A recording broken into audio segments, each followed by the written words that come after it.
So hello everyone, welcome to our channel Girdhar pharma. So जैसा कि आप सभी को पता है, आरआरबी फार्मासिस्ट या फिर कोई भी गवर्नमेंट फार्मासिस्ट के रिगार्डिंग कुछ भी अपडेट होती है वो मैं आपको शेयर करता हूं और आपको एकदम ऑथेंटिक न्यूज़ देता हूं। ऐसा नहीं है कुछ भी आके कुछ भी बोल दिया या फिर कोई भी कॉन्ट्रैक्ट बेस पर कोई नौकरी आई उसके ऊपर रिगार्डिंग वीडियो बना दी। जितनी भी वीडियोस देखोगे ना, RRB pharmacist, government pharmacist, SSC pharmacist या फिर इससे पहले मैंने एसएससी फार्मासिस्ट को बहुत अच्छे से एक्सप्लेन कर रखा था जब उसमें वैकेंसी आती थी, ठीक है ना। होपफुली लगता है मुझे इस बार जो वैकेंसी नहीं आएंगी एसएससी में, ठीक है ना। एसएससी में फेज का एग्जाम हुआ है तो उसमें इस बार होम्योपैथी की वैकेंसी आई थी, एलोपैथी की नहीं आई थी। तो अब इसका नया ही कैलेंडर आ जाएगा जनवरी में या फिर दिसंबर के लास्ट तक। ये लोग एसएससी अपना कैलेंडर दे देती है तो उसमें फेज के नोटिफिकेशन में जब भी आएगा फेज का नोटिफिकेशन, क्योंकि आपको पता है सबसे पहले फेज का ही नोटिफिकेशन आएगा, क्योंकि लास्ट ईयर भी ऐसा ही हुआ था। तो वैसे ही हमारी वैकेंसी अगर उसमें आती है तो वो वेल एंड गुड, बहुत अच्छी बात है, ठीक है ना। वरना तो हम जैसे तैयारी कर रहे हैं तो करते ही रहेंगे। तो किसी ने कहा भी है कि कर्म करो तो फल मिलता है, आज नहीं तो कल मिलता है। जीवन के हर कठिन परिश्रम में जीवन के हर कठिन परिश्रम में जीवन के हर कठिन प्रश्न का जीवन से ही हल मिलता है, ठीक है ना। तो आपको लगातार मेहनत करनी है और करना ही क्या है, ठीक है ना। अब देखो, आज की वीडियो का मोटिव है कि मैं आपको समझाने वाला हूँ आरआरबी फार्म, क्योंकि बहुत ज्यादा कंफ्यूजन है बच्चों के मन में कि आरआरबी फार्मासिस्ट का एग्जाम कब होगा या फिर आरआरबी पैरामेडिकल का एग्जाम कब होगा। बिल्कुल ऑथेंटिक तरीके से सब कुछ बताने वाला हूँ, ऐसा नहीं है कुछ भी हवा हवा में बात, क्योंकि लास्ट ईयर का पूरा एनालिसिस मैंने कर लिया। देखो, आरआरबी सन 2024, यहाँ पर मैं आपको आरआरबी सन 2025 की डेट बताऊंगा, ठीक है ना, कि अब कब होने वाला है, ठीक है ना। बट उससे पहले ना मैं आपको आरआरबी की ऑफिशियल वेबसाइट पर लेकर चलता हूँ कुछ डाटा दिखाने के लिए, ठीक है। देखिए, आपको पता है कि हम आरआरबी चंडीगढ़ की वेबसाइट पर आ चुके हैं, क्योंकि यहाँ पर ना थोड़ा सा सीक्वेंस वाइज में सब कुछ चीजें अरेंज कर रखी हैं, ठीक है ना। हालांकि आप आरआरबी इलाहाबाद कहीं भी जा सकते हैं, बट लेकिन मेरी मानो तो आप गूगल पर सर्च करना सीधा आरआरबी चंडीगढ़, तो आप इस वेबसाइट पर खुल जाएंगे। देखिए, सबसे पहले यहाँ पर सन 2024 में सबसे पहले जो वैकेंसी आई थी वो दे रखा है इन्होंने, असिस्टेंट लोको पायलट की आई थी, उसके बाद टेक्नीशियन की आई थी, 24 वाली बता रहा हूँ। फिर उसके बाद जेई मतलब जूनियर इंजीनियरिंग की आई थी, फिर पैरामेडिकल की आई थी, ठीक है ना। तो पैरामेडिकल की आई थी और फिर उसके बाद एनटीपीसी ग्रेजुएट लेवल आया था, फिर आपका मिनिस्ट्रियल आइसोलेटेड कुछ वैकेंसीज आइसोलेटेड, फिर ग्रुप डी आया था, फिर उसके बाद सब इंस्पेक्टर आया था, कांस्टेबल आया था। अब देखो सन 2025 में क्या ट्रेंड रहा है। सबसे पहले उन्होंने लोको पायलट निकाल दिए, टेक्नीशियन निकाल दिए, पैरामेडिकल निकाल दिए, उसके बाद सेक्शन कंट्रोलर, एक नई वैकेंसी आई है सेक्शनल कंट्रोलर की, ठीक है ना, आरआरबी में। तो वो इन लोगों ने निकाल दिया। अब देखो, एक बात ध्यान रखना, अब मैं आपको बताता हूँ पैरामेडिकल का। देखो, अभी फिलहाल आरआरबी कहां पर है, आरआरबी आपके सीईएन 8 2024 पर अटका पड़ा है, क्योंकि आपको पता है ग्रुप डी का जो केस है वो कोर्ट में चला गया और कोर्ट ने स्टे लगा रखा है कि आप अभी तक, हालांकि ग्रुप डी ने अपनी डेट अनाउंस कर दी है कि हम नवंबर दिसंबर में कराएंगे। तो इसका मतलब नवंबर दिसंबर आपका पूरा बुक है किसमें, आपका ग्रुप डी में। क्योंकि ग्रुप डी में 1 2 2 4 5 लाख 10 लाख बच्चा नहीं है, 1 लाख 10 1 करोड़ 10 लाख से भी ऊपर बच्चा है। तो समझ लीजिए कम से कम 1.5 2 महीने लगेगा आरआरबी को इसका पेपर कराने में। अगर वो 3 शिफ्ट में भी पर डे पेपर कराता है तब भी इतने दिन लगेंगे, 1.5 से 2 महीना लगेगा, 1.5 पौने 2 महीना मानकर चलो। तो इसका मतलब क्या हो गया, इसका मतलब ये होगा कि इतने जल्दी आपका पेपर नहीं होना। उसके बाद पेपर है सब इंस्पेक्टर, उसके बाद है कांस्टेबल, ठीक है ना।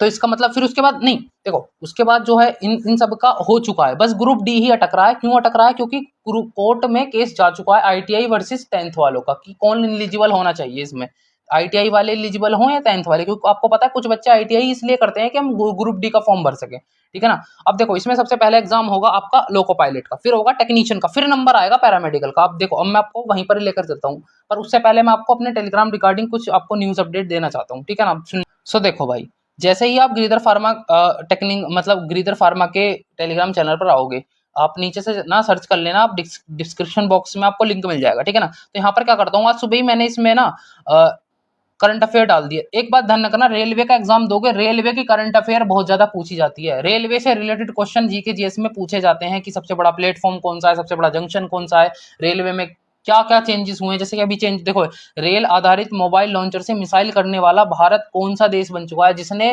रेल के ऊपर से मिसाइल लॉन्च करी है। आपको पता है ना, ये मान लो सपोज कोई रेल है, रेल का डब्बा है, उसके ऊपर मिसाइल रख के लॉन्च करी है, वो कौन सा देश बन चुका है, भारत 4th देश बन चुका है। भाई साहब, ऐसे क्वेश्चन रेलवे पूछता है, रेलवे के क्वेश्चन है ये, है ना। इसके बाद देखो, मैंने इसके बाद क्वेश्चन डाल रखा है, इस तरीके की करंट अफेयर आपसे पूछी जाती है। उससे पहले मैंने ओटीसी ड्रग के ऊपर डाला था, ओटीसी स्टैंड फॉर, ध्यान रखना ये आरआरबी प्रीवियस ईयर में आया हुआ क्वेश्चन है और इसको भी कुछ लोगों ने गलत कर रखा है। मुझे नहीं पता चलता कि इतने इजी इजी क्वेश्चन भी तुम लोग गलत करोगे। इसके बाद ये देखिए, एक निश्चित ये कोडिंग डिकोडिंग का क्वेश्चन है, कवर को इसमें क्या कर रखा है, इसमें कुछ भी नहीं कर रखा। सी आपको पता है 3 नंबर पर आता है, ए 1 नंबर पर आता है, बी 2 नंबर पर आता है, सी 3 नंबर पर, तो 3 का तिगुना कर रखा है, मतलब 3 से मल्टीप्लाई हो रही है। 3 में 3 के मल्टीप्लाई करोगे आपका 9 आ जाएगा। ओ 15 पर आता है, 15 की 3 में मल्टीप्लाई करोगे 45 आ जाएगा। वी 22 पर आता है, 22 की 3 में मल्टीप्लाई करोगे 66 आ जाएगा। ई 5 पर आता है, 5 की मल्टीप्लाई 5 3 में करोगे तो 15 आ जाएगा। इसी तरीके से आपको आंसर देना था और बहुत ही ईजी है, मतलब एप्रन का आपको बताना था। ए 1 पर आता है, मल्टीप्लाई 3 में करोगे तो 3 आएगा, फर्स्ट ऑप्शन 3 इसमें है तो इसको क्लिक कर दो, ये हो गया आपका आंसर। फिर भी कुछ 5-10-15% लोगों ने गलत कर रखा है, आई डोंट नो। बहुत ईजी क्वेश्चन डालने की कोशिश करता हूँ, बहुत ईजी इसलिए डालता हूँ क्योंकि ईजी ही पूछ जाते हैं। अगर ये एनटीपीसी या फिर कोई अदर एग्जाम होता तो यहाँ पर क्वेश्चन का लेवल बहुत अच्छा पूछा जाता, बट लेकिन आपका लेवल मैंने इससे पहले जो आपको देखो आई बटन में लिंक मिलेगा या फिर आपको मैं यहाँ पर शो कर दूंगा, ठीक है ना, आपकी स्क्रीन पर शो हो जाएगी। उस वीडियो में मैंने पूरा रोड मैप भी बता रखा है, मैंने आरआरबी पेपर भी डिस्कस कर रखा है कि किस तरीके का पेपर आता है, ठीक है ना, पूरा का पूरा पेपर मैंने उसमें डिस्कस किया हुआ है। यहाँ तक कि जीपैट से और आरआरबी का दोनों का कंपैरिजन भी करके दिखा रखा है। अगर आपने वीडियोस नहीं देखी है तो भाई इन वीडियोस को देख लो, बहुत ज्यादा हेल्प मिलेगी। हेल्पफुल वीडियोस होती हैं ऐसी, हर कोई नहीं बना सकता इस तरीके से जिस तरीके से मैंने वीडियो बनाई है। उसके बाद देखो ये मैंने मुख्यमंत्री, अब देखो बिहार बहुत ज्यादा चर्चाओं में रहेगा क्योंकि आपको पता है बिहार में जो है चुनाव है, तो बिहार से क्वेश्चन आने की बहुत ज्यादा प्रोबेबिलिटी हो जाती है, ठीक है ना। कोई भी एग्जाम उठाओगे ना बिहार से क्वेश्चन टकराएगा तुम्हें, कोई भी एग्जाम उठा लो गवर्नमेंट का। मुख्यमंत्री महिला रोजगार योजना सन 2025 के पहले चरण में कितने महिलाओं को पैसे दिए गए हैं, तो आपको पता होना चाहिए 75 लाख महिला, ठीक है ना। तो इस तरह के क्वेश्चन है। इससे पहले मैंने देखो ये जो वीडियो है ना, ये मोस्ट इंपॉर्टेंट टॉपिक्स जो मैंने कवर करे हैं, इसमें आरआरबी फार्मासिस्ट के सारे पीवाईक्यू मैंने पूरे के पूरे पीवाईक्यू दिखाए हैं कि आपका किस सेक्शन से क्या पूछा गया है। जैसे कि मान लीजिए आपका मैथमेटिक्स का क्वेश्चन है, रीजनिंग का क्वेश्चन है, आपके फार्मेसी से 70 क्वेश्चन है, उन सभी को मैंने डिस्कस कराया इस वीडियो में, ठीक है ना। थोड़ी सी लंबी है बट लेकिन 2x पर सुनो, पर भाई सुन लो, बहुत काम की वीडियो है। जीपैट से इसका कंपेरिजन करा है, कौन करके दिखाएगा तुम्हें जीपैट का लेवल क्या रहता है और आरआरबी का लेवल क्या है, मैंने आपको इसमें पूरा बताया है, ठीक है ना। वीडियो को जाकर जरूर देख लेना और टेलीग्राम चैनल को ज्वाइन कर लेना, यहीं से तुरंत लिंक मिल जाएगा आपको। देखो आरआरबी फार्मासिस्ट ऑफिशियल पेपर पूरा डाल रखा है मैंने, ये पीडीएफ फॉर्म में मैंने इसमें घेर दिया आरआरबी फार्मासिस्ट जो भी 2025 में हुआ है अप्रैल के महीने में, ठीक है ना। तो आप इससे भी अंदाजा लगा सकते हैं। उसके बाद मैंने ये सब वीडियोस बना रखी है, यहाँ पर देखो ये सीरीज का क्वेश्चन डाल रखा है, उससे पहले फिर से मैंने, तो इसी तरीके से मैं देखो एंटीडोट ऑफ ऑर्गेनोफॉस्फोरस पॉइजनिंग, आपको पता है जब ऑर्गेनोफॉस्फोरस से पॉइजनिंग हो जाती है तो उसका एंटीडोट क्या है, एट्रोपिन है। तो इस तरीके से क्वेश्चन है, ठीक है ना। बहुत अच्छे अच्छे क्वेश्चन आपके लिए डालता रहता हूँ और इस तरीके का काम करते रहेंगे। ये मोटिवेशन भी हमें आपसे मिलता है। कहीं हम मुझे आज भी दिन याद है मैं एक सब्सक्राइबर पे था और आपने इतना ज्यादा प्यार करने के लिए आपका तहे दिल से शुक्रिया, ठीक है ना। बट मैं आपको अपने उसी चीज पर लेकर चलता हूँ, मैं बताता हूँ कि कब किसका पेपर। देखो भाई सबसे पहले हम बात करते हैं आरआरबी फार्मासिस्ट। देखो आरआरबी सन 2024 में वैकेंसी लेकर आया अपनी, ठीक है जी, लेकर आया। उसके बाद इन्होंने अगस्त में इन्होंने फॉर्म वॉर्म वगैरह सब भरवाए। उसके बाद इन्होंने पेपर कब करा, आपको पता है पेपर इन्होंने कब लिया, पेपर लिया उन्होंने अप्रैल 2025 में, अभी जो अप्रैल गया है आपका, ठीक है ना। उसके बाद इसी के अकॉर्डिंग हम नेक्स्ट ईयर देखते हैं। देखो आरआरबी, देखो मैंने उसका पूरा ट्रेंड बता दिया ना। पहले ग्रुप डी का पेपर होगा, सबसे पहले पेपर किसका होगा, ग्रुप डी का पेपर होगा। फिर उसके बाद एएलपी का पेपर होगा। फिर उसके बाद जो एक अदर पेपर लगा हुआ है वो उसके बाद पैरामेडिकल का नंबर आएगा। तो इसी अकॉर्डिंग लगा दो, 3 पेपर तो लगे पड़े हैं। सबसे ज्यादा टाइम सिर्फ ग्रुप डी में लगेगा, एएलपी में भी इतना ज्यादा टाइम नहीं लगता है आरआरबी को पेपर करने में, उससे अगला भी नहीं लगेगा। और पैरामेडिकल तो मुट्ठी भर सी वैकेंसी पैरामेडिकल में है और मुट्ठी भर से बच्चे ही आरआरबी के लिए पैरामेडिकल में है, ठीक है ना। जो कि ग्रुप डी जहाँ 1 करोड़ से ऊपर बच्चा है और यहाँ पर तो कुछ लाख ही बच्चे होंगे, ठीक है ना। ये बहुत बड़ा टास्क नहीं है। पैरामेडिकल का पेपर तो कुल ही 2-3 दिन में खत्म हो जाता है, कुल 2-3 दिन में, और वो भी 1-1 2-2 शिफ्टों में, ठीक है ना। तो कोई दिक्कत वाली बात नहीं है। अब 2025 का एग्जाम कब है, देखो भाई अब आपसे जो एग्जाम फॉर्म भराए गए हैं वो भराए गए हैं अगस्त में, आपसे अगस्त में फॉर्म भराए गए हैं। आपको पता है अगस्त से सितंबर भी आपको मिल गया था, कुछ एक्सटेंड कर दी गई थी डेट, तो इसीलिए करी गई थी ताकि थोड़ा बहुत आप लोगों को भी टाइम मिल जाए, ठीक है ना। वो उनकी अपनी कुछ अलग चाल होती है, ठीक है ना, वो आप नहीं समझ पाओगे, बट लेकिन आपके लिए डेट भी एक्सटेंड करी गई थी, ठीक है ना। सन 2025 के फॉर्म आपसे भरा लिए गए हैं। अब देखो अब उसके बाद सबसे पहले तो ग्रुप डी का पेपर होगा। ऐसा नहीं है कि ग्रुप डी का पेपर ना हो, सबसे पहले आपका पेपर हो जाए। एएलपी वाले लड़ पड़ेंगे कि भाई पैरामेडिकल की वैकेंसी बाद में आई है तो पेपर कैसे पहला करो। फिर उसके बाद एएलपी का पेपर होगा, उसके बाद अदर पेपर होगा, उसके बाद पैरामेडिकल का नंबर आएगा। देखो भाई अगर आपने वीडियो नहीं देखी 3 महीने में मैंने कंप्लीट स्ट्रेटेजी रोड मैप में बताई है।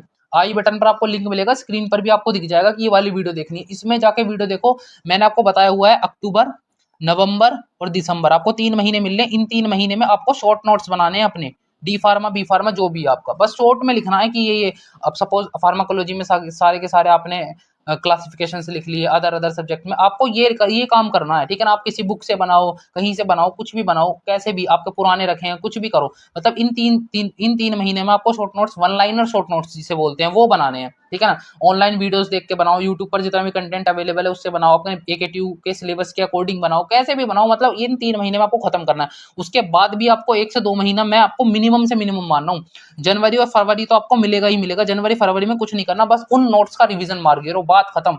मैं लिख के दे रहा हूँ भाई साहब, ऐसा नहीं हो सकता कि आपका पेपर ना निकले, इतना कॉन्फिडेंस आपको आ जाएगा। नॉन फार्मा साथ में लेके चलना, टेलीग्राम चैनल को ज्वाइन कर लेना।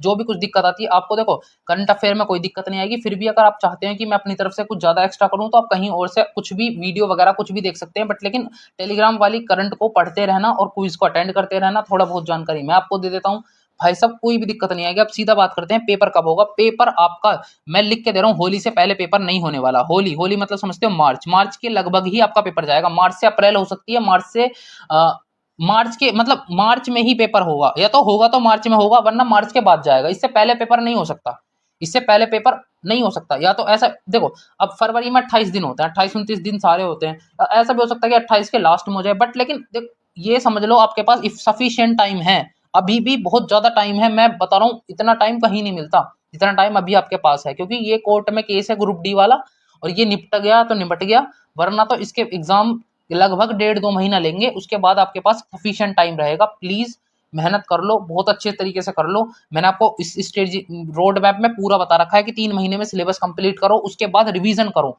पेपर जो होगा मैं आपको यहाँ पर ऑफिशियली लिख देता हूँ, पेपर जो होगा वो आपका मार्च के लगभग होगा। मार्च से पहले तो बिल्कुल नहीं हो सकता ये पेपर, ठीक है ना। मार्च के लगभग होगा, और मार्च से एक्सटेंड कर दिया जा सकता है, हो सकता है अप्रैल में हो जाए, मई में हो जाए, मार्च के बाद कभी भी हो सकता है, पर मार्च से पहले इसके कोई चांसेस नहीं है। मार्च सन 2026 ध्यान रखना, मार्च सन 2026 से पहले पेपर नहीं होगा। आई होप कि ये वीडियो आपके लिए बहुत हेल्पफुल रही होगी, आपको बहुत कुछ जानने के लिए मिला होगा, ठीक है ना। अगर आपको बहुत कुछ जानने के लिए आपको अच्छी लगी है वीडियो, तो चैनल को सब्सक्राइब कर दो, शेयर कर दो चैनल को, ताकि और लोग भी हमसे जुड़ सकें। और तब तक के लिए जय हिंद जय भारत, ऐसे ही मेहनत करते रहो। कुछ भी दिक्कत आती है कमेंट बॉक्स में कमेंट फेंक दो, और मैं आपका सॉल्यूशन आपके सामने लेकर हाजिर हो जाऊंगा, ठीक है ना। कोई दिक्कत नहीं है, अपना ही भाई समझो भाई। कुछ भी दिक्कत है कमेंट करो, उसके लिए यार हम खड़े हैं ना, मैं आपको बताऊंगा ना, तुरंत मैं आपको रिप्लाई करूंगा ना, दिक्कत मत लो।